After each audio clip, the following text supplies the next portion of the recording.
Wow. Woo! What a game.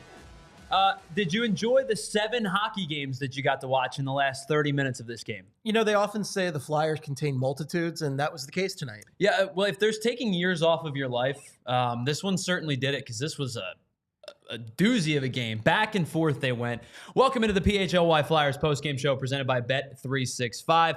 Download the Bet365 app and use code PHLY365 when you sign up. Whatever the moment, it's never ordinary at Bet365. The Flyers pull this one out over the Columbus Blue Jackets 5-4. Welcome into the PHLY Flyers postgame show. Steve, you used multitudes. We used years off of my life, and I joke about the fact that it felt like there was 7 games in one tonight because the first 40-ish minutes of the game, maybe not 40, but it sure felt like it was 2-0 at one point Columbus, and we all kind of, me, you, and Brenna were sitting around, and we kind of felt flat. It felt really flat tonight. Then the third period started, and back and forth and back and forth and back and forth they went.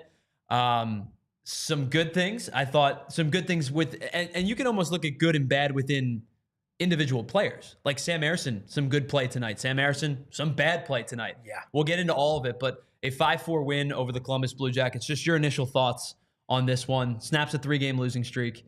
Your thoughts on this one? We needed that bad. We needed that really bad tonight. Just I going into that third period, I felt like this team was a disaster.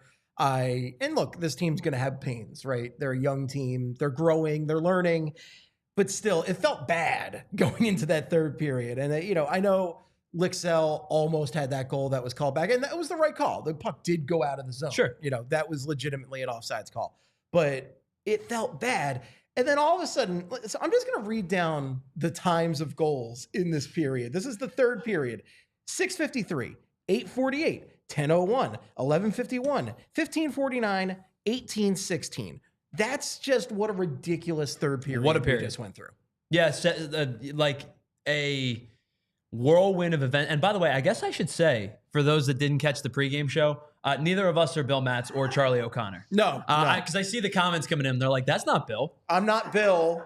Now, if I put a wig on, I might have a passing resemblance. Well, but I'm not we Bill. were talking about the hairline of this, the hairlines of this show. You and Bill have excellent hairlines, and you guys have some really good hair. There's a reason why I'm wearing a hat. But I am not Bill. No, I'm Tyler Zulli. That's Steve Jaco. Bill You've seen me, guys, okay? Like, this isn't like a new person who just popped up. Like, I've done a bunch of these this season. You know me, all right? I'm all right. Bill is currly in his 4th Circuit Underground Wrestling ring. Oh, he definitely is. Going for the WWE Junior title. Yeah, I mean, I think that's called. I think that's called NXT, but I'm not. That's one thing where we'll never have any candle to Bill is talking about wrestling. I won't even try. But look, there's a reason that man has kept his luxurious locks as long as they have, and that's because it's WWE. Yeah. Oh, okay. Yeah, easily. All right, good to know. So that's how I get my hairline back. It's not by any kind of procedures. It's the testosterone you get with pro wrestling, I brother. start my WWE career. Yes. I'm pretty good on the mic. I don't think I'd win many matches, but I'm pretty good on the mic. You're pretty good on the mic, yeah, for sure. Anyway, let's get into this game. 5-4 Flyers. Let's talk some Flyers, baby. Let's do it. The notes are all over the place. So we have a shared notes pad, me, you, and Brenna, and the notes are like literally all over the place. So let's start with the good. Let's start with the overtime winner. Owen Tippett pots the overtime winner. And Owen Tippett, we said there's some guys individually who have like good and bad. I thought Owen Tippett, for the most part, was excellent in today's game. Not only with the game winner, but the sequence. There was a sequence prior in the game where they ended up not scoring, but toe drag through the zone kind of really shields the puck away from multiple different defenders. I think he's going to take a shot. Doesn't end up shooting because it gets deflected. Puck ricochets to Morgan Frost. They don't score on that play. But I thought Owen Tippett was decisive tonight. I thought he was quick. He's always quick. But I thought the decision-making by Owen Tippett today, especially later in the game, was a massive part of the reason as to why they won this game today. I thought he was one of the premier players for the Flyers tonight. Owen Tippett took over this game. He was unbelievable in the third period. Just the way he strongly drove to the net. My notes on the first goal from Frost. So TK hustles to set it up for Tippett. Like he makes a play to just like keep the puck in the zone. You're like, all right, it just feels like desperation time at that point. But Tippett finally does something that I had wanted the Flyers to do the entire night, and that's he gets the puck to the damn net. Okay, he does what he has to do to dance and power that puck to the front of the net, and then he makes this just perfect pass to Morgan Frost to set him up for an empty netter that he did not miss. Morgan Frost dunked this puck, and it was beautiful. So that was fantastic. And then the third goal, which was Frost again, Tippett works the puck in, and Frost had just a fantastic shot. He went roof daddy on that sucker. It was beautiful. And then the winner, I mean, that's just a sick goal. Like, I don't know what else to say about that winner, but it was a sick goal, and he had a fantastic night. 4 points on the night for Owen Tippett, 1 goal and 3 assists, and I mean, he's the reason they won that game. Purely Owen Tippett. The Frost goal, patience is a virtue, and they were about as patient as they could possibly be. And knowing they were down a goal, knowing it was, that time was ticking away in this game, I think that this was an offensive effort. We'll talk about the defense. We'll talk about the goaltending because there are things that were not a positive in this win. But I thought the offensive effort in this one, for the final 20 minutes plus a little bit into the second period, that, again, a tale of like 7 games.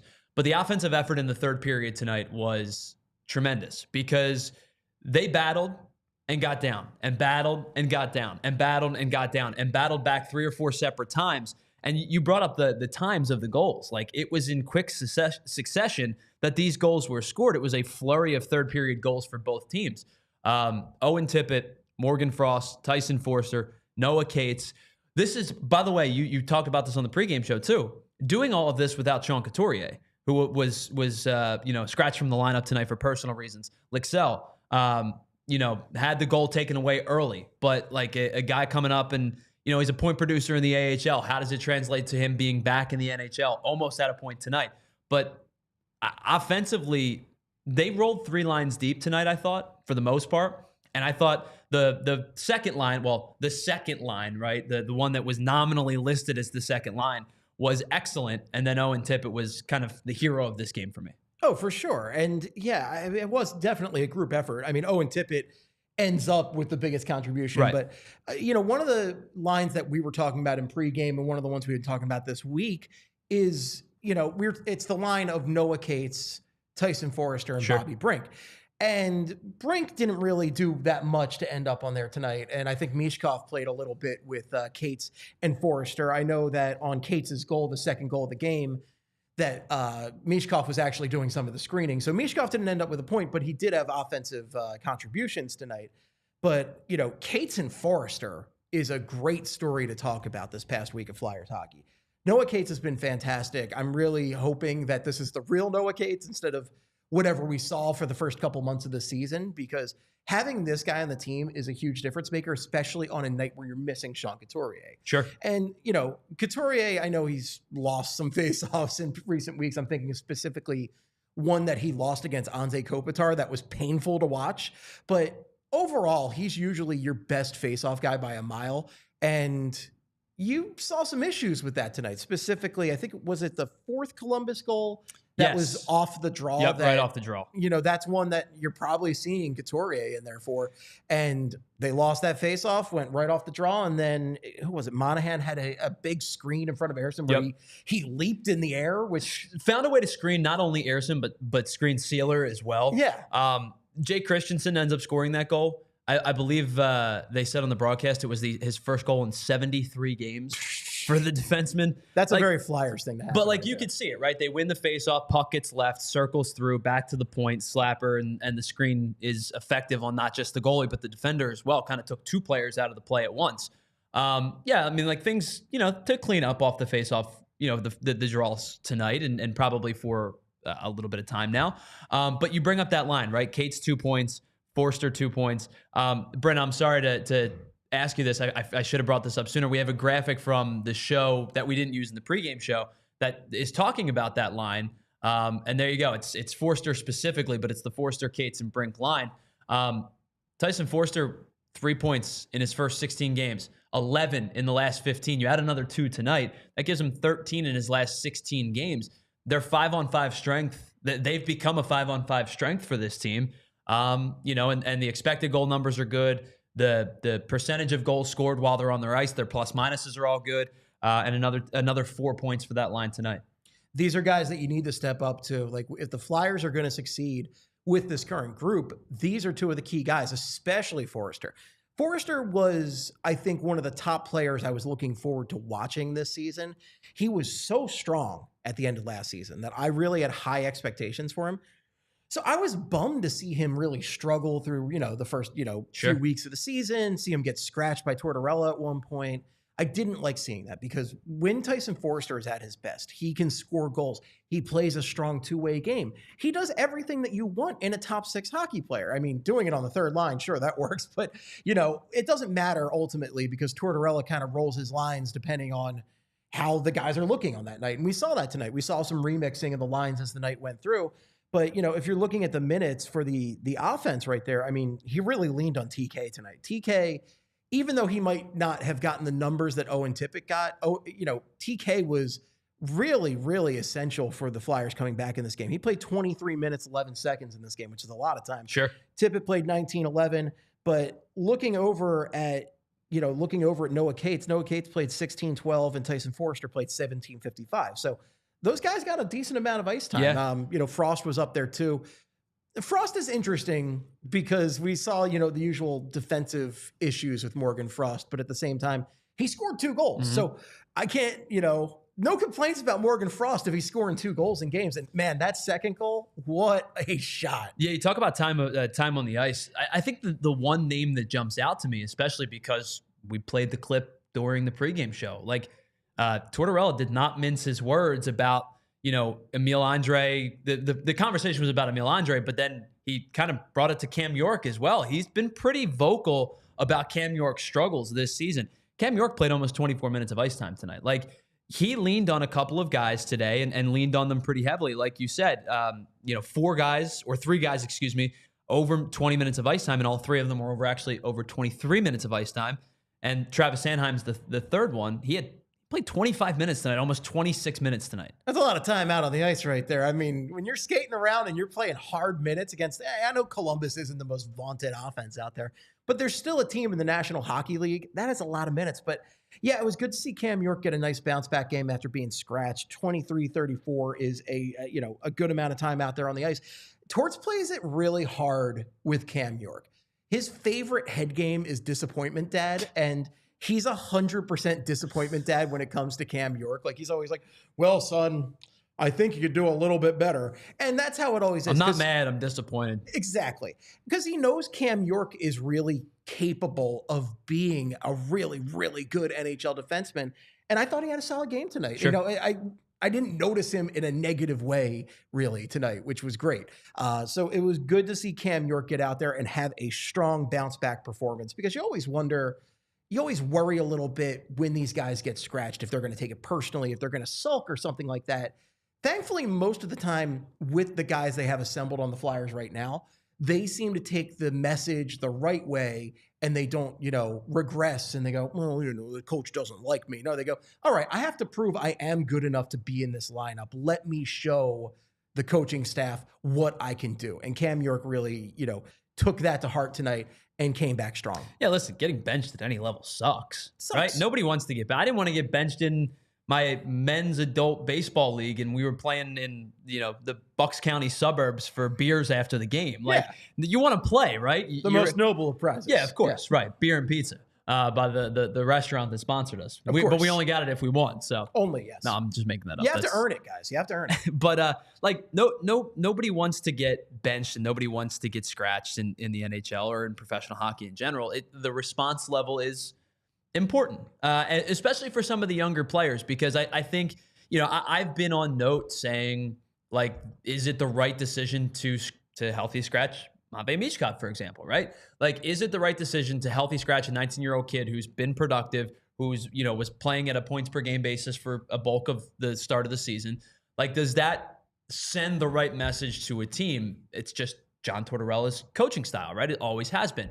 Michkov responded, and responded well. And I think most of these guys on this roster, both currently at the NHL level, guys that are healthy scratches, and Eric Johnson's probably the exception because we talked about it in the pregame. That's what he's brought here to do. He knows he's going to be in and out of the lineup, but some of these younger guys, for the most part, have seemingly responded well to their sometimes lack of playing time.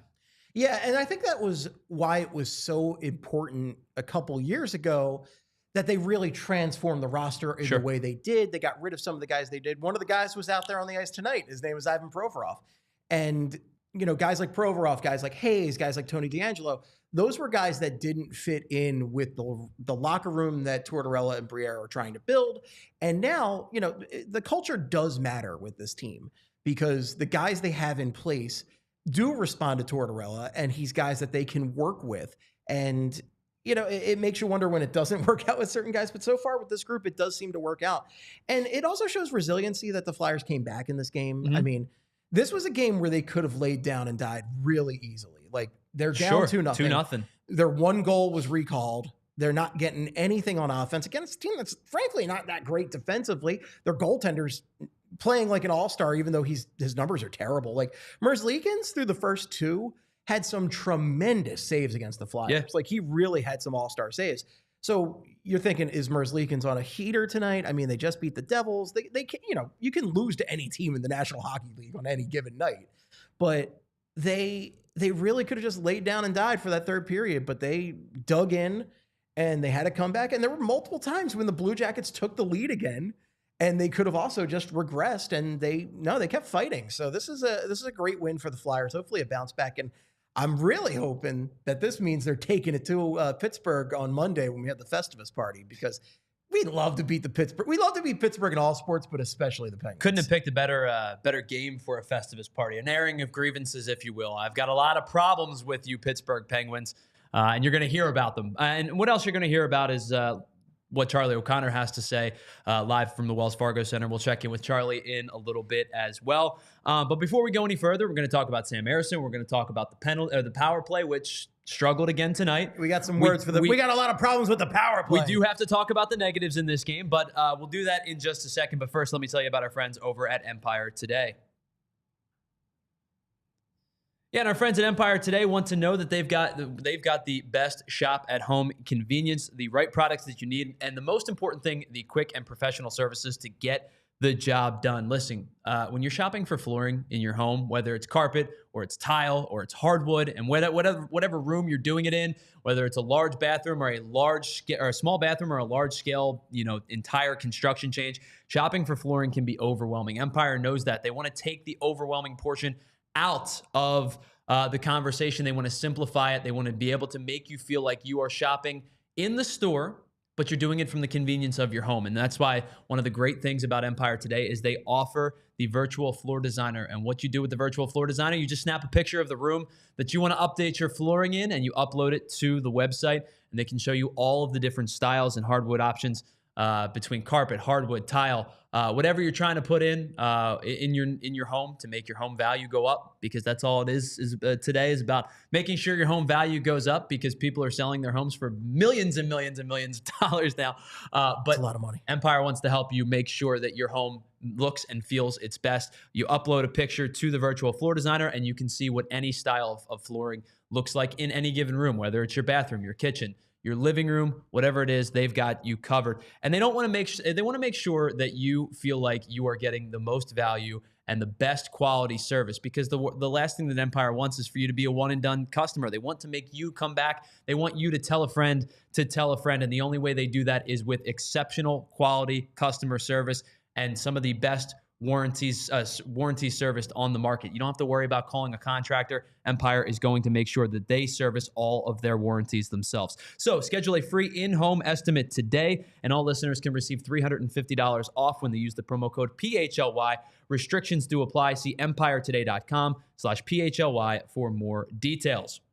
And while we're at it, we're talking about quality customer service. Ace has the quality customer service, because you know that Ace is the place with the helpful hardware folks, but did you know they are also the place with the Helpful Hardware Home Service team. You got a leaky pipe, air conditioning problems? How about a faucet you haven't fixed in almost a year? That's what I'm dealing with right now in my bathroom. How about plumbing, heating, cooling, anything that you need to get figured out, whether it's installation, demo, or the works? Head on over to our friends over at Ace Hardware, because they're bringing Helpful home. The Helpful that you love from the store is now coming right to your front door. So visit Ace Hardware Home Services online at www.acehardwarehome.services.com to get started on your next project.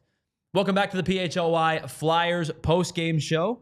It is a 5-4 victory here for the Flyers over the Columbus Blue Jackets in overtime. And of course, the postgame show is brought to us by our friends over at Bet365. We will check in with Charlie O'Connor in about 10 or 15 minutes time, whenever he is done with John Tortorella and the players down in the locker room. You know, I think Torts had a few more things to say tonight than he did the other night. Oh, he spoke today. I don't know. Today, I'm assuming. I would hope so. I mean, I'm guessing. I would hope after. I'm guessing just based on the vibes tonight. Although, as disappointment dad, I'm sure he still has a lot of problems with these people. But you know, I imagine he's a little bit more conversational than he was after that Kings game, where the Flyers had a lead over a superior opponent, played the best second period they played the entire season, and then fell to pieces. Tonight, it was kind of the opposite, where they had a horrible second period, which is par for the course with the Flyers.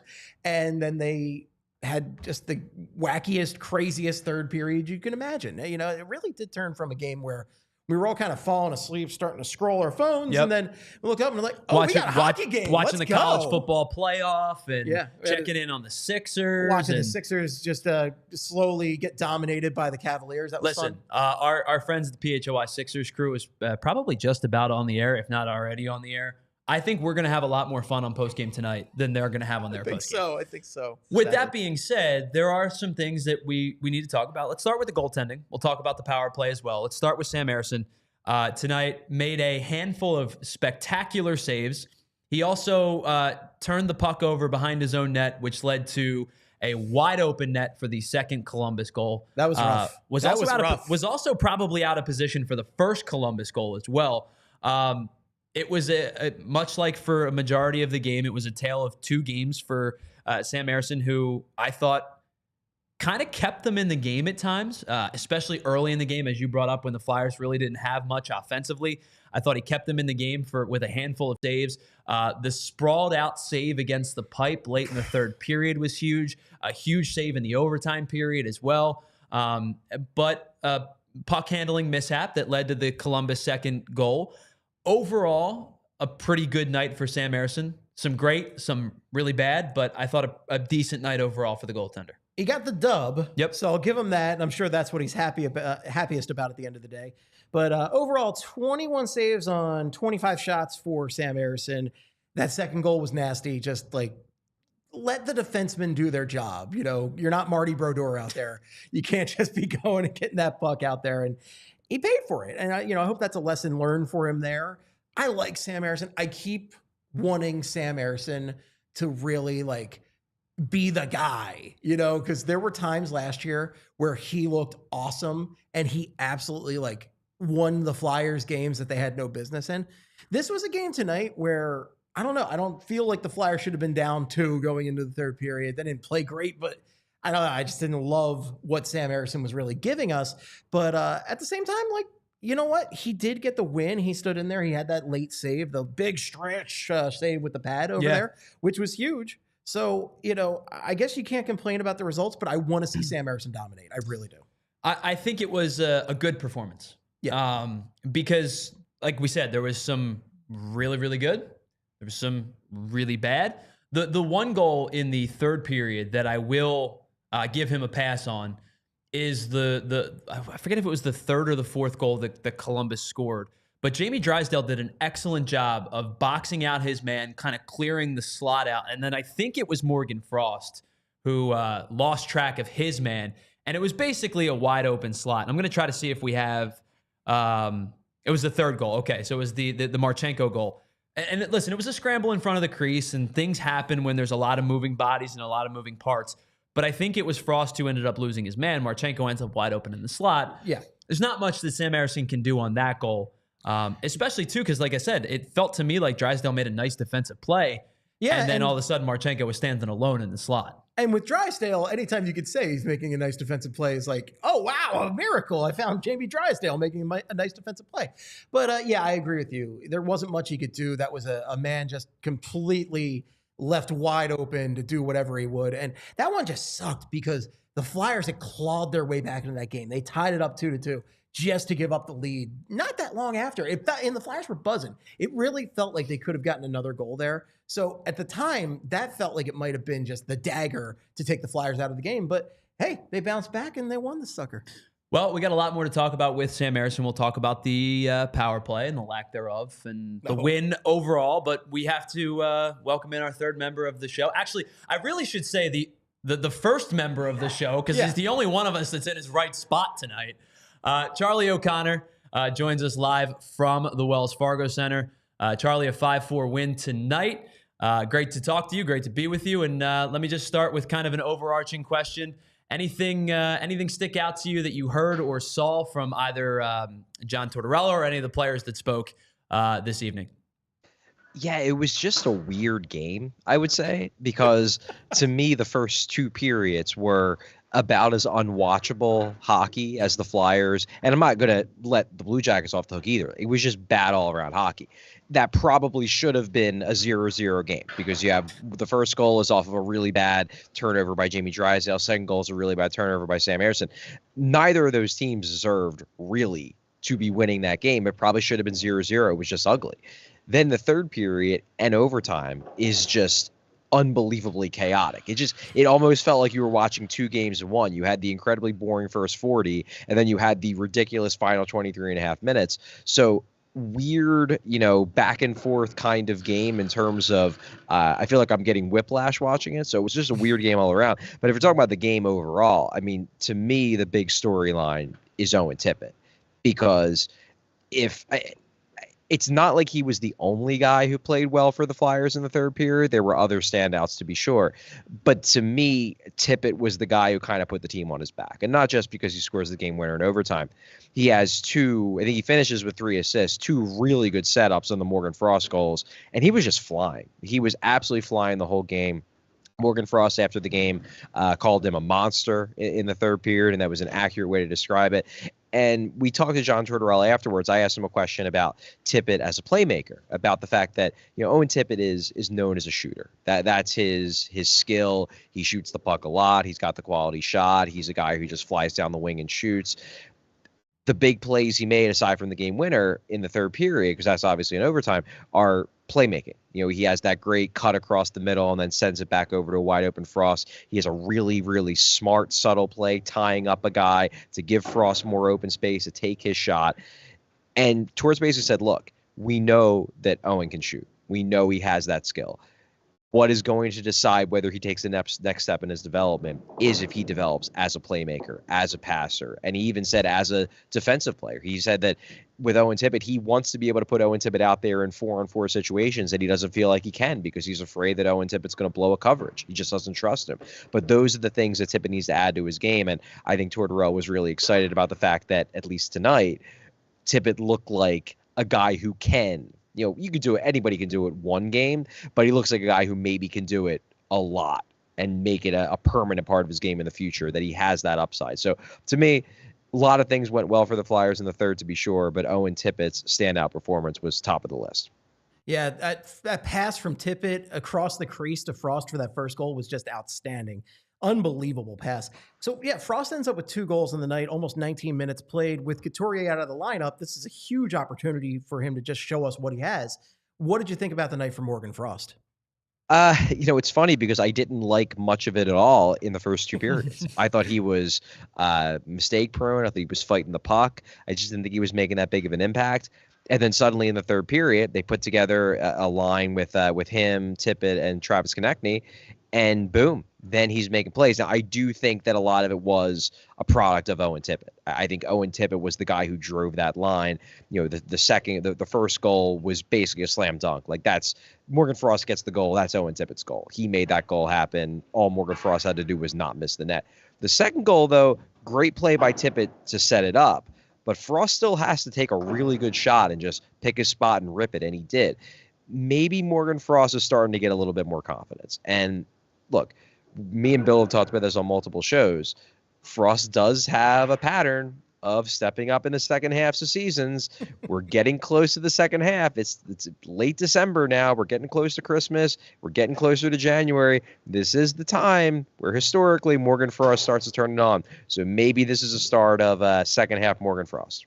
So, Charlie, right before you joined us, we were talking about Sam Harrison's night tonight, and it was, you said a tale of two games. We were talking about that too. Like, it felt like there was about 7 different hockey games in one, and Sam Harrison was a part of that tonight, where a couple of really excellent saves, especially late in the third and into the overtime period. Also, some poor puck handling that led to the first Columbus goal. Your thoughts on Harrison's performance tonight overall? I know it was kind of back and forth, but your thoughts on his performance tonight? Yeah, I think John Tortorella more or less shares your opinion, where some big saves, some really rough plays. I come away much more negative because to me, and Tortorella said this, like you're measured more than anything on the saves you don't make. And yeah, it's great that he made some big saves, made some big stops in overtime at the end of regulation, but 2 goals in particular jump out at me as ones that he just has to stop. And Urson more or less acknowledged as much after the game. He's always a very self-aware guy. He's more than willing to take an honest look at his play. The one is obviously the turnover. That's just ugly. Can't happen. You need to have better communication with your defensemen, or you just need to let them do the work. Just stay in your net. Terrible play by him. Then there's the 4th goal. And I actually straight up asked Sam Harrison after the game because I wasn't sure. You really couldn't tell from the press box or TV whether that was deflected, whether it changed direction at all on the way in, the one that's the distance shot from the point. And Harrison basically said, I don't think so. I think I just missed it. And given the situation, Flyers just tie the game. You have to make that save. Now, Flyers come back and they tie it again. Tyson Forrester gets the goal with the goalie pulled. But that is a pivotal situation. And you can't give up, number one, you can't give up goal, period. But you really can't give up a goal that's that weak. That is a shot that needs to be stopped 100 times out of 100. And if you gave up 2 goals in a game that you should have stopped, that are, straight up kind of, unforgivable plays that should not end up in the back of the net, your team's probably going to lose. The fact that the Flyers were able to overcome a goalie giving up 2 legitimate weak goals, it's pretty impressive for the skaters, but it also doesn't speak very highly for Sam Harrison. So I come away pretty negative about it. I think Harrison comes away pretty negative about it. Obviously happy that he got the win and that his team comes away with the W, but he's got a lot of work to do if he wants to solidify himself as a trustworthy NHL goalie. Now, Cam York drew back into the lineup tonight, got a lot of ice time with Travis Sanheim. What did you think about York's night? Mixed bag. I thought he made some plays. I thought he, like the Flyers, got better as the game went on, but I don't think he was anywhere near as good as he was, let's say, the start of this season before the injury that kept him out for a month.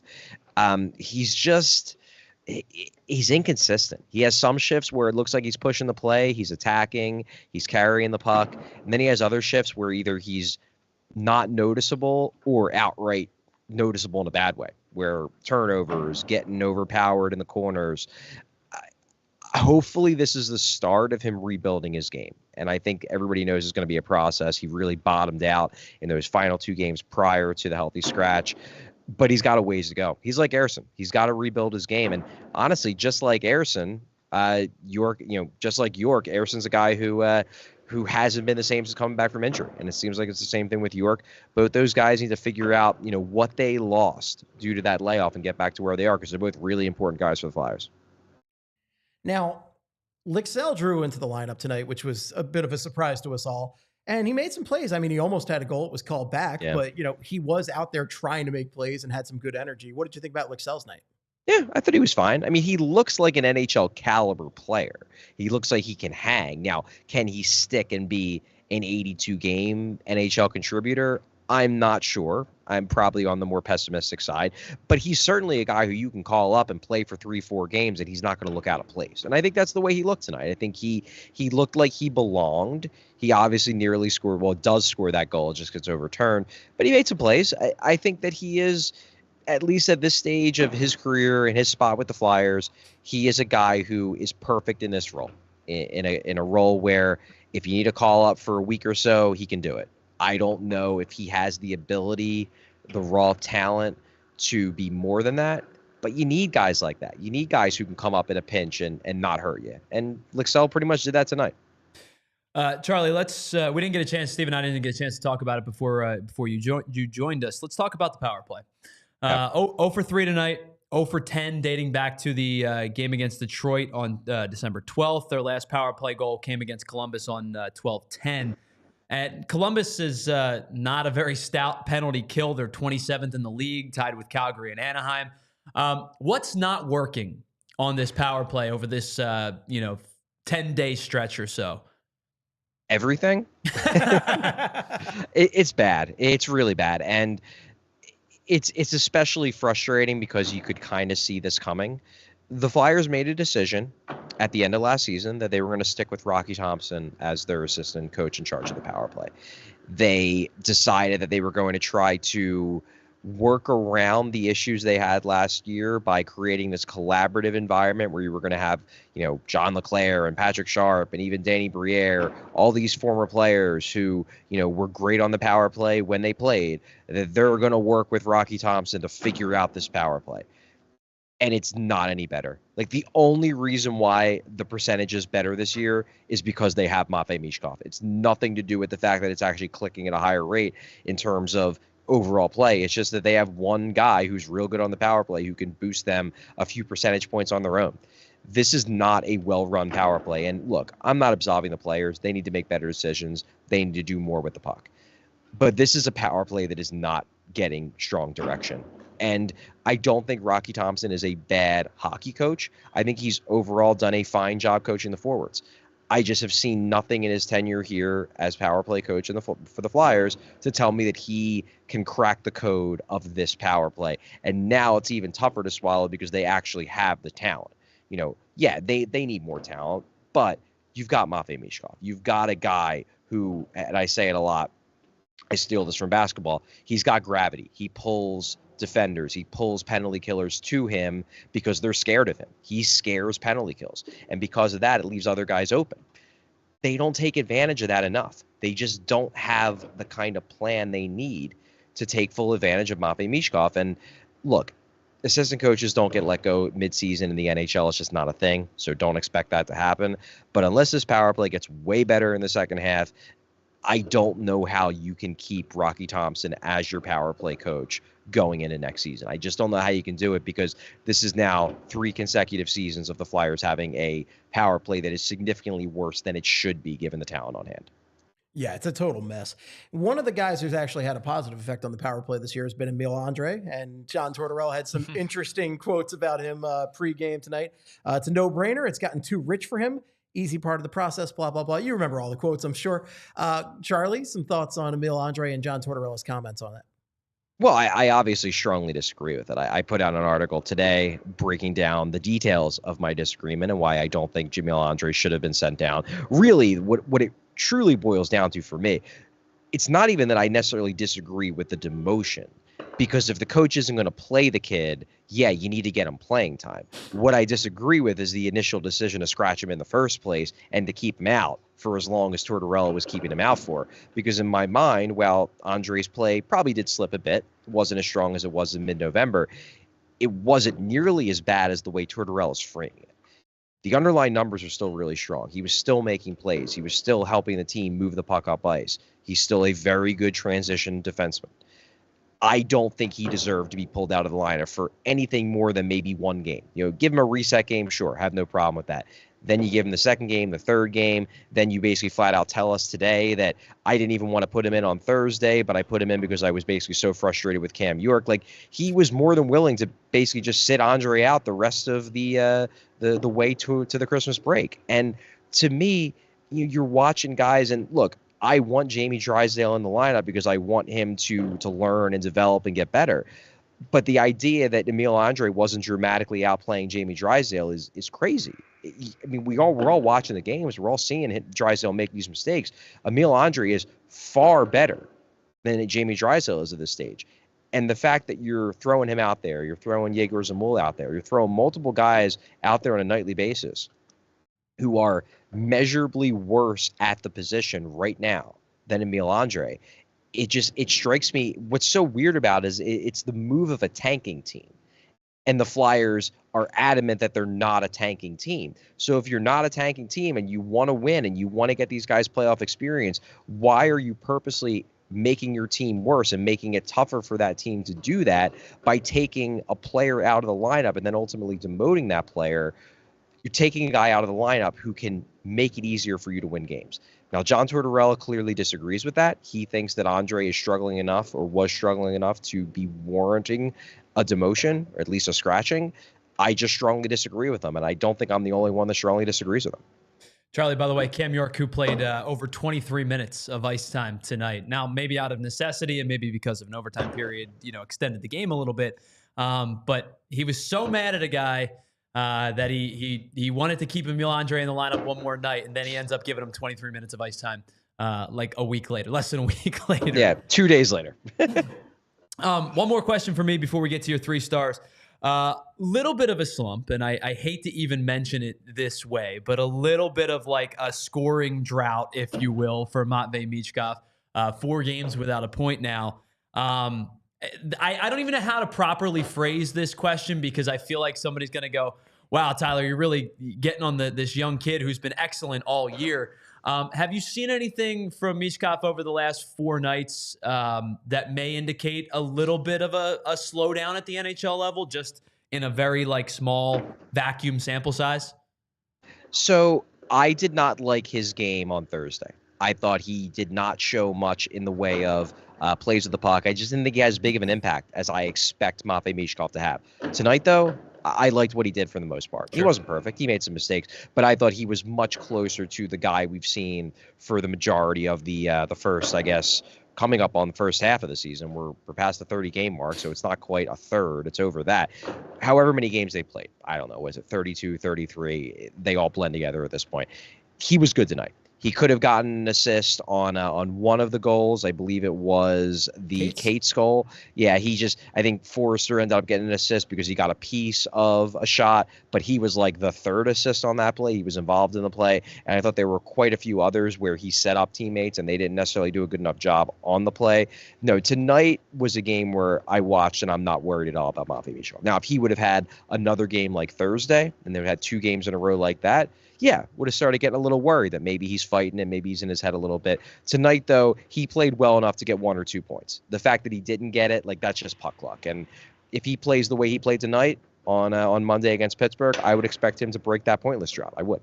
That's why I was very intentional on trying to figure out a way to word that question because I don't want it to seem like I have any kind of concerns, but that's why I tried to word it in such a way. But all right, Charlie, let's get to your 3 stars of the game. We will start with your 3rd star and move down to 2 and 1. Who's your 3rd star of the night?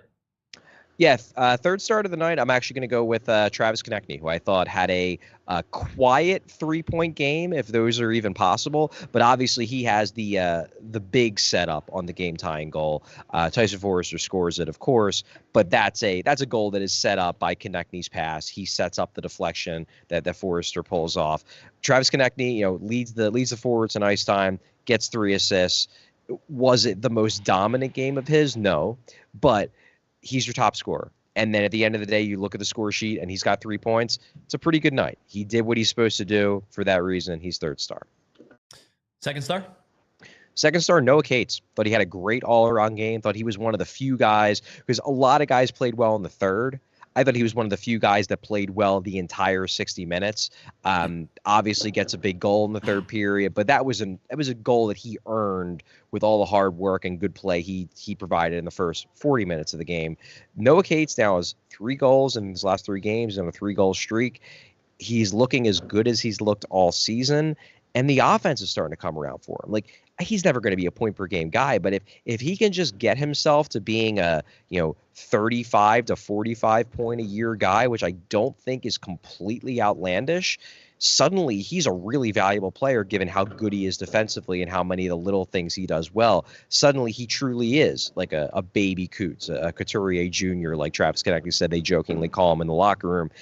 I'm really liking what I'm seeing from Noah Cates, and for that reason, he's a clear-cut 2nd star for me. Well, Steve, I think we have an inkling of who star number 1 might be, but Charlie, who's your 1st star of the game?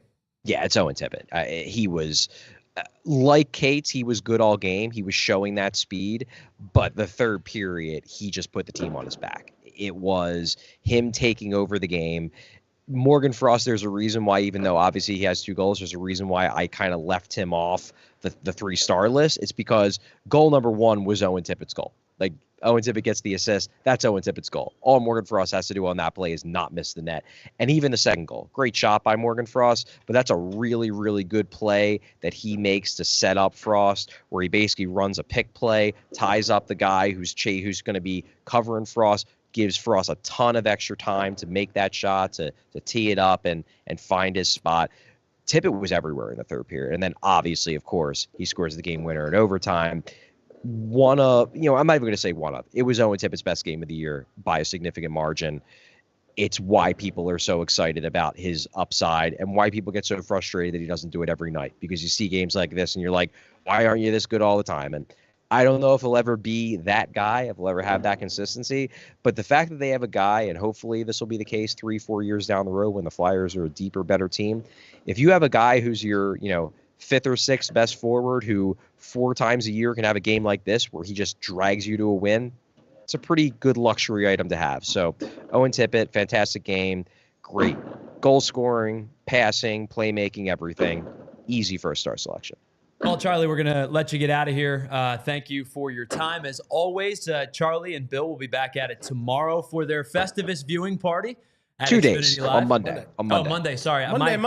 My brain is so messed up. Tomorrow you're off. Enjoy your day off tomorrow. It's a Go Birds Day on Sunday. Yes, it is a Go Birds Day tomorrow. So, Charlie, you guys will be back on Monday. My apologies as the Flyers take on the Pittsburgh Penguins. That one is presented to us by Rite Aid. Check out the pub at Xfinity Live. Charlie, I may not get a chance to talk to you before next week and the holidays begin. So, a very happy holidays to you and your family.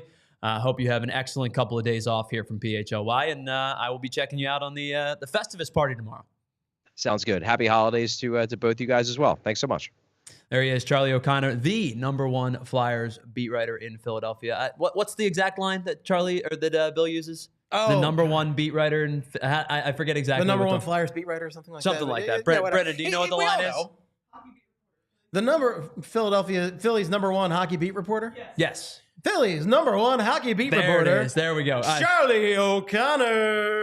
And check out Charlie's work on allphly.com. I don't say this just because we work with him. I say this because I read the article like 20 minutes before we went on the air. The article about Emil Andre today was excellent.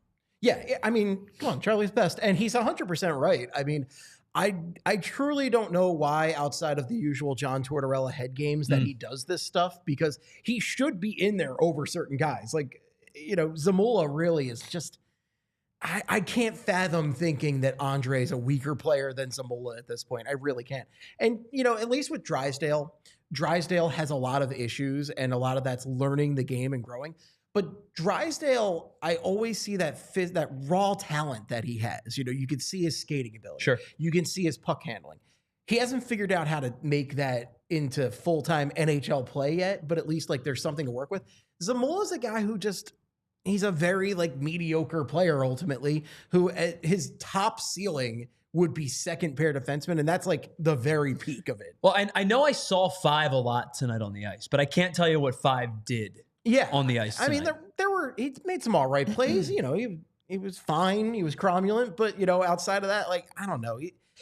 You have more upside with a guy like Andre than you have with a guy like Zamula ultimately.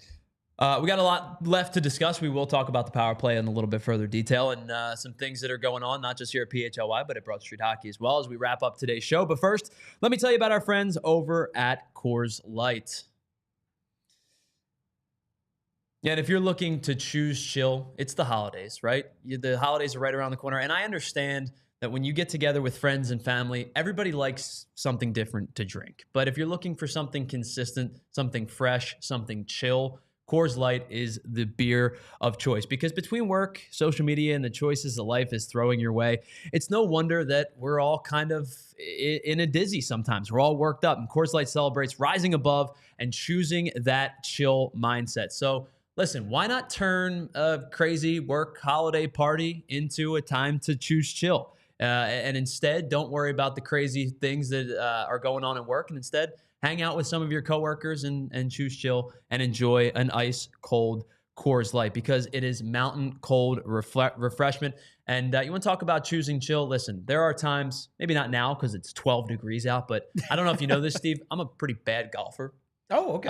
But I don't want to ruin my rounds and be the bad golfer who is also no fun with his friends. So I'm the guy who brings the vibes. I'm the guy who brings the chill. It's important to have the vibes. So I'm the vibes guy of the group. So I bring the Coors Light because I choose chill, I choose vibes, and that's what I do when I hit the golf course because otherwise I would just be a bad golfer who's also no fun.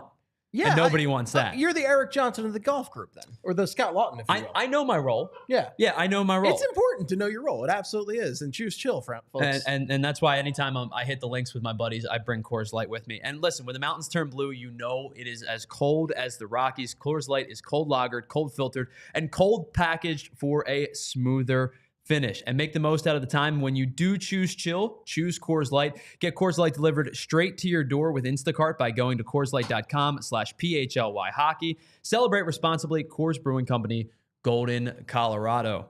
And give me 1 second. This is poor work on my part. I probably should have had the reads up and ready to go. Yes, That's all ready. good. Thank you, Brenna. And that's why Brenna is one of the best producers, not just at PHLY, but one of the best producers in the city, because otherwise I would have been scrambling to figure out what my next read is. Listen, it's the holiday season. You don't want to miss out on the important time with your friends and your family, and you don't want to be sick around the holiday times, and that is why our friends over at Rite Aid, you can get up to date on your latest flu shot. The CDC recommends getting a flu shot each and every year because a person's immune system protects them. The protection declines over time, and strains and strands change as the years progress. So help protect yourself against the flu by getting your annual flu shot at Rite Aid today. According to the CDC, flu vaccinations may also reduce a child's risks of severe life-threatening influenza by up to 75%. So you're not only helping yourself, but you're helping your family stay protected by getting your flu shot at Rite Aid today. You can schedule an appointment, but you can also just walk right in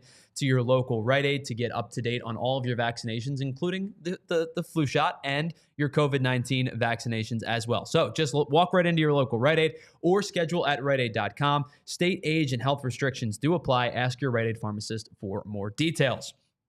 Well, now that I figured out what reads I'm supposed to do, like a professional would do. It, my guy, you nailed it. Well, like a professional would do with their job. I do have to say this. So I tweeted this out before the show started. The pros of me being here today. I am 1-0 as the PHLY hosting with you and being here with Brenna as the PHLY Flyers Postgame show. We're undefeated. That's the pros. It's right there. The cons, I know significantly less hockey than you and Bill and Charlie and Brenna. Significantly less. You're doing well. You're doing very well. Let me ask you all a question. Yeah. Would you be willing to sacrifice good Flyers hockey talk if the Flyers never lost a game again? If I came in here and pretended I knew what I was doing for the next 60 games, but the Flyers go on some crazy winning streak, I can tell you on behalf of Flyers Nation, Bill and Charlie might be out of a job. We will do anything for a cup, okay? We will do anything for that cup. Hashtag 1975 haunts us all the time. We will do anything for that cup. So if it requires us coming in for every game doing this, then so be it. I'll be here. Yeah, I'll be here too. I'll do it for free. And I'm 2-0 now. So I had a horrible PHLY losing streak, but I found out if I just chug some green tea during the show, okay, and then get too energetic for this, then we're good to go. All right, so I show up, you drink green tea. Yeah, we're good. Brennan, did you do anything special today? All right, so Brennan didn't do anything. Superstitions for just us are just very me and real. you, yes. Very real, yeah. So Bill and Charlie, well, you heard from Charlie. Bill will be back on Monday for the Festivus. As you can see, you can scan that QR code and get all the information for the Festivus party. It's a Festivus for the rest of us. It's a BSH tradition. We've been doing this party for years. Come out. It is always a great time. What's better than getting together with a bunch of your pals and watching Flyers hockey? I can't think of anything better. Last year, it was the Detroit game. Okay. That was absolutely bonkers. I forget the exact score, but it was like 7-6 or something. The Flyers were down big after the first period. I thought everybody was going to leave, but guess what? Almost no one left, and the people that stayed, we had an awesome time watching a high-scoring game. And I'll tell you what, the Pittsburgh Penguins let up a lot of goals, so we could be in for another crazy game. Flyers-Penguins games are always crazy. Yep. Sid the Kid scored 1 million goals against Flyers. We love to hate him. We love to hate Malkin and that just Frankenstein monster face, all of that stuff, okay? We are here to hate on Festivus, and we're going to have a good time, folks. So come on out to the pub at Xfinity. It's going to be a great time. So we talked about goals allowed and the percentage of, save percentages and goals allowed per game. Columbus is towards the bottom in just about every one of those categories. Pittsburgh might actually be the bottom in most of those categories. The amount of goals that they've given up to start this season. Now, it was you hate to see it. Kind of dug themselves out of a little bit of a hole. They're still towards the bottom in most categories. And in fact, I'll grab it for you in just a second. But the goals allowed per game by Columbus was a lot. The goals allowed per game by the Flyers is quite a lot. So you predicted an over in this one, and you got your over. Not just by a little bit, because the number was 6.5. This game crushed the over. It crushed the with over. 9 goals scored. Not unexpected for the two defenses and the two goaltending play that we've seen from these two teams. Yeah, I was not surprised that it went. I was surprised that it was 2-0 heading into the third. Like, I couldn't believe how low scoring it was, how low energy it was. Everything kicked into overdrive in the third. Like, I think it was the face-off goal. Columbus was talking trash to the Flyers bench. That's how, wildly this game had escalated. Yeah, there was a stare down of the Flyers bench at one point. Zach Werenski almost knocked himself out. Taking down Owen Tippett. I can't believe he came back into the game. By the way. Couldn't believe he came back. He played a ton of minutes too. I mean, that probably really helped the Flyers. The fact that Columbus, I think at one point, was down to just 4 defensemen in the third period. What a weird game. Just a bonkers game that we just saw. It really was. And here's your numbers, by the way. Montreal and Pittsburgh are the only 2 teams that have given up more goals per game than the Columbus Blue Jackets. Those 3 teams are the only 3 teams that have given up more goals than the Flyers have. Oh, baby, let's go. Let's go. Pittsburgh, by the way, 3.67 goals allowed per game. They have given up a league high 125 goals this season. Their save percentage is 4th from the bottom, only the Flyers and Columbus and Montreal. Are you sensing a theme here with goaltending play? I'm sensing a theme here. And look, I think I'm speaking for most of my fellow Flyers fans here when I say that the best playoff memory we've had in recent history, and I'm talking 12 years ago, was the 2012 playoffs against the Pittsburgh Penguins. The shift and just everything was insane about that series. So anytime we can see a bonkers Flyers-Penguins game, we are in for it. We love it. We want to see just maximum craziness. If we can see 6 goals a set. But personally, I think we'd all prefer if it was 8-0 Flyers. But sure, cover the over yourself. Let's be realistic. It's probably not going to be 8-0 Flyers. But if we could see a bunch of goals, we love some 80s hockey too, right? Seeing some just insane numbers of goals scored. So we want to see it. I think we're going to see it. I'm expecting a high scoring affair on Monday. So right. I'm thinking, folks, you bet 365 folks over there at the over might be a good bet again. Yeah, the only one that didn't hit today was Travis Sanheim to score a point. Adam had a michkov goal as well. That did not happen. Right. So he had a chance. I was when he went to overtime, I thought Mr. Cold-Blooded was going to do it, and he had a chance, but I will say, Zach, I think it was Werenski who was back on defense, really covered a lot of ice for cutting down that angle. He's very good. So the one thing I did want to get into before we wrap this up and before we get into some of our super chats to end today's show, I forget which goal it was for the Flyers. I want to say it might have been the 4th goal to make it 4-4, the Forster goal. We talked about patience. Just really good head up patience where I think it was Owen Tippett had possession for a while. Tyson Forster ends up scoring the goal. But you could see they bring the puck down towards the half wall and down towards the end wall. Nothing there. Get back up to the top of the point. Nothing there.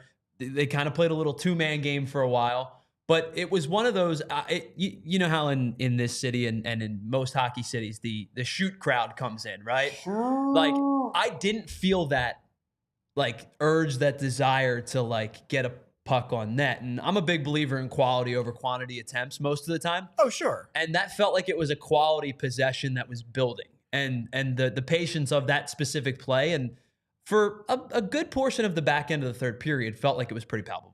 There were a lot of times in the first 2 periods I was yelling shoot in my head. Oh, for sure. There was specifically one moment, I forget exactly what had happened, but Zamula had the puck going up, and he clearly could have taken a shot, and he kept looking for that pass and didn't take it. I was like, come on, buddy. We just got to get pucks on net.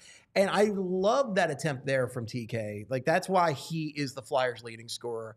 He is their best offensive player right now because he has vision like that, because he could see that was the gap to shoot into.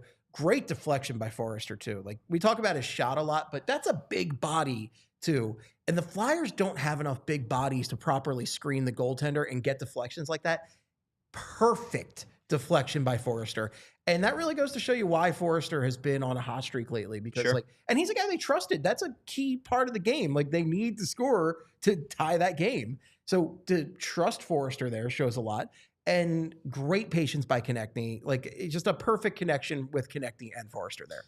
By the way, we appreciate everybody that is watching on TV today. You can head on over to allphly.com for the rest of the show as we get into the last segment of the show, which you guys like to save the super chats for the end. We do. Why don't we get a chance to chat with some of our super chats today? You know, I thought I had good eyesight. And then all of a sudden, I see this screen, and I'm like, nope, maybe I need to go see an optometrist. I'm not gonna lie, like, that was my number one concern. If I had ended up hosting tonight or something, was seeing the chats properly on the screen. All right, so let's get into some of the super chats. This is Gary B. Gary B says, loving the Serge Cates has been on. Had always been a fave Flyer of mine. I know he is much maligned by our fan base. I have always thought that Cates gets way too much crap for like what he is. Like, he's number one, he's a very low cost player on the cap. Like, you're complaining about a guy who's making, I don't even know what his cap hit is off the top of my head, but it's not much. And like, at worst, most nights he's bringing you like pretty good defense. Like, there's some nights where he's just doing nothing offensively, and I understand some frustration there. But yeah, it's too much. 2.6. 2.6. Yeah, and he's an RFA at the end of the year. Yeah, so I can't imagine he's going to end up making much more than that. I really like Noah Cates, and I love what he's been doing the past couple of weeks. When Noah Cates is on, he is a great guy to have on the team. Having a Coots Jr. is awesome, especially on a night when Sean Couturier is out of the lineup. Yeah. I can read this one, Brenna. You don't have to blow this one up. I can read this one. This one says, woo! Woo! Big dub before Xmas. Love it. Simple, to the point. Nice and easy. Yeah. Thank you. Now that one I can't read. This one is from JH. Says, I'll gift a diehard subscription to anyone who can explain how getting cross-checked in the face after the whistle gets a roughing penalty for the guy who gets hit in the face. What Refs was that? on that typical emojis again. What was that? Yeah, I can't explain that. So I'm sorry that nobody's getting gifted that super chat unless, like, I don't know, the ref had something personally out for Hathaway or something there. Maybe like, we can get him a diehard membership. The ref. Maybe. Oh, yeah. Read Charlie's content. We'll pay all. Yeah. I don't know if that's legal, but I would have the NBA. I would have absolutely. So back in my radio days, I would have absolutely gotten probably suspended for that. Who was the NBA ref from back in the day? Tim Donaghy. Oh, Tim Donaghy of this area. Delco's Zone. Good right? start. Yeah. Delco Zone. Yeah. You know, you gotta. The refs have been officiating across the board has been pretty bad. I mean, talk about Kansas City Chiefs are getting every play in the book this season, 14-1 forever, going back to 2022. Am I right? Go Birds. All right, what do we got next? This is from our guy Vince Pellegrini. Why not us? Why not us? Why not us? I got a lot of reasons, unfortunately, but this was a fun one tonight. You know, coming back in the third period is always fun. Why not us for the next 48 hours? I would say, how about why not us within the next 3 years? Let's go with that. Okay.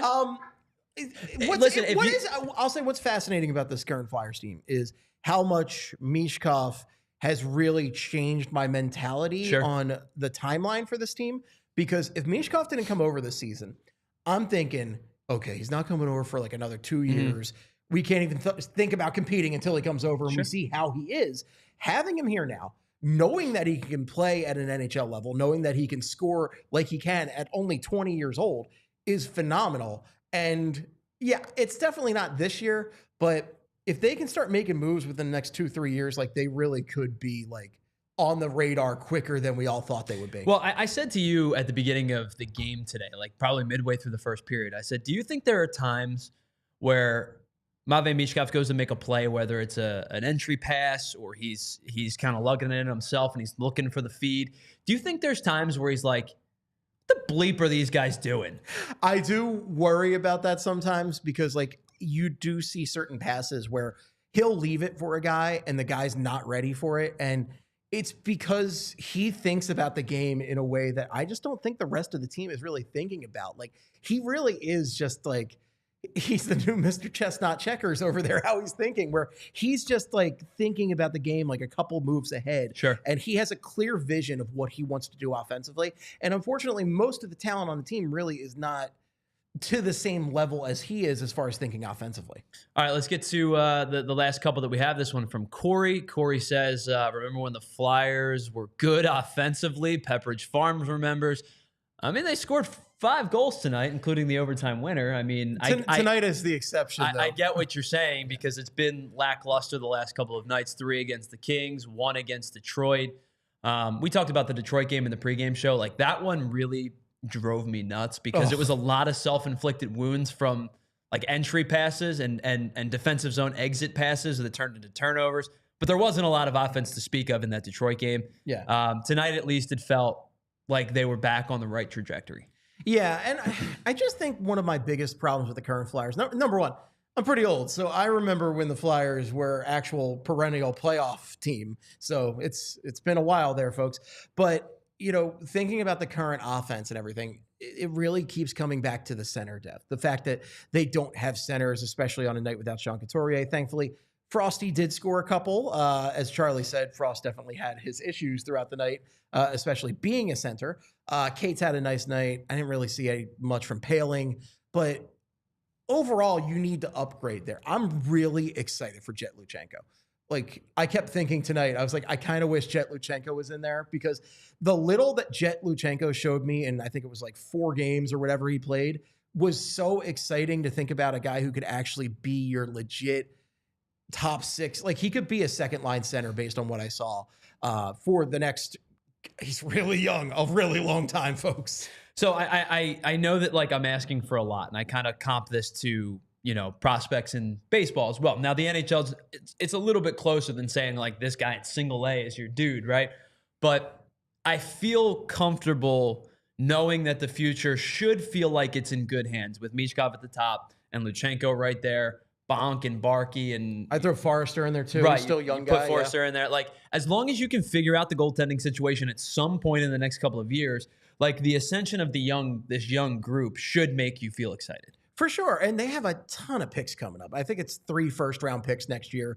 And hopefully they're using, it really does seem like the current GM group, you know, everybody in the front office is really thinking more about taking big swings as far as the young talent goes in the later rounds, as opposed to Paul Holmgren, who's taking guys like Tyrell Goldborn out there. Or, Sure. You know, I don't want to, you know, say mean things about my guy Scott Lawton because I love Scooty Lutz over there. But Scott Lawton, when he was picked, it was like, oh, they picked a 2-way center. And I don't know, like it was one of those guys who just didn't feel like a ton of upside. And they are kind of a historic franchise for not necessarily taking big swings.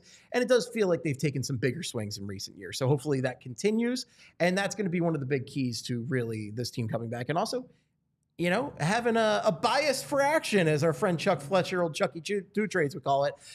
Danny Briere, when it's time to pull the trigger as far as actually upgrading this roster, getting centers to play and keep up with Michkov, actually does make the proper moves and is aggressive in the proper way. All right, 2 more super chats to get to. Another one from our friend Gary B. Gary says, a parlay Monday night includes Meach to score. Oh, man. I mean, I feel like I know he's due, and I know he likes a big spotlight.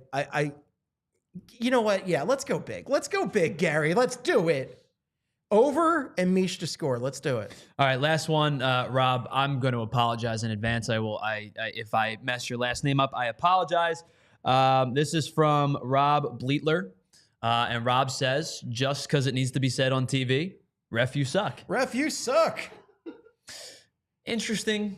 I think the cross-check one is the one that sticks out in people's minds tonight, for sure. You know, it's always good to get a ref, you suck in there. That's always a fun chant from the crowd. I do think that.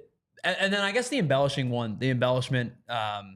is part of the conversation as well. Like, Well, actually, no. There was one more. I thought that there was a non-call on a trip, and I apologize. I forget who it was. I think it was midway through the second period. I thought the Flyers were going to go on the penalty kill because I thought there was a non-call on a tripping that felt to me like it probably could have gotten called. But yeah, the cross-check was the big one. Yeah, for sure. All right, I think we're just about out of time here. We have an incredible amount of people to thank, and everybody in the chat. You guys have been excellent with us today. By the way, just a reminder again, the Festivus celebration, you guys will be hanging out on Monday, not tomorrow. Not tomorrow, Monday. I mean, if anyone wants to hang out and watch the birds tomorrow, I'm down for that. But otherwise, we'll see you on Monday. Yeah, you can give me a call on the personal cell phone for tomorrow, but Monday we'll see you for the Festivus party. Pub, Xfinity. We'll see you there. Flyers, Penguins. It's going to be awesome. And then, by the way, January 11th, the Flyers Sweet Takeover as that dude comes back to town. Ooh, Mr. Gauthier. Cutter Gauthier will be back in town when the Ducks come into town to take on the Flyers on January 11th. Is this correct, Brennan? There's 2 tickets left? Yes. There are 2 tickets left. 2 tickets. So if you're looking to get in, and you want to bring a friend or a loved one or a family member, you might want to get in on that action soon because there are only 2 tickets left. So I believe the whole gang's going to be there with Bill, Charlie, and Kelly too. Yes. So they're always fun people to watch a game with. So if you're looking for a last-minute Christmas gift for your Flyers enthusiast in their life, it seems like a really good opportunity. But this will pretty much wrap things up for the PHLY Flyers post-game show. A lot of people to thank, as I said in the chat. Steve, thank you for coming and hanging out with us tonight. Tyler, thank you for hosting. I had a lot of fun. I hope to be welcome back soon. And then, of course, the biggest of thanks to Brenna for producing today's show. Oh, always rocks it. Always crushes it. None of this is possible without our producers. I don't say that as a producer today, but... Listen, as somebody who does his own production all the time, having a producer is amazing. If nobody's going to hype, if you don't hype yourself up, nobody's going to hype you up. Yeah. So I'm going to hype up Brenna because she did an excellent job on pre and post game show today. So stick around. Head on over to the Sixers show. In fact, I know they're going to do a little bit of commiserating for the rest of the night. And then, of course, Eagles pre halftime and post game show, and the Frannon cast tomorrow. On PHLY, and then a week full of shows as well. So for Steve and Brenna, I'm Tyler saying thank you so much for checking in with the PHLY Flyers crew. This podcast has been brought to you by our friends at Bet365. Download the Bet365 app and use code PHLY365 when you sign up. Whatever the moment, it's never ordinary at Bet365. Flyers win 5-4 in overtime over the Columbus Blue Jackets, and we will check in with you on Monday for the Festivus party here on PHLY. We all silly like the mayor.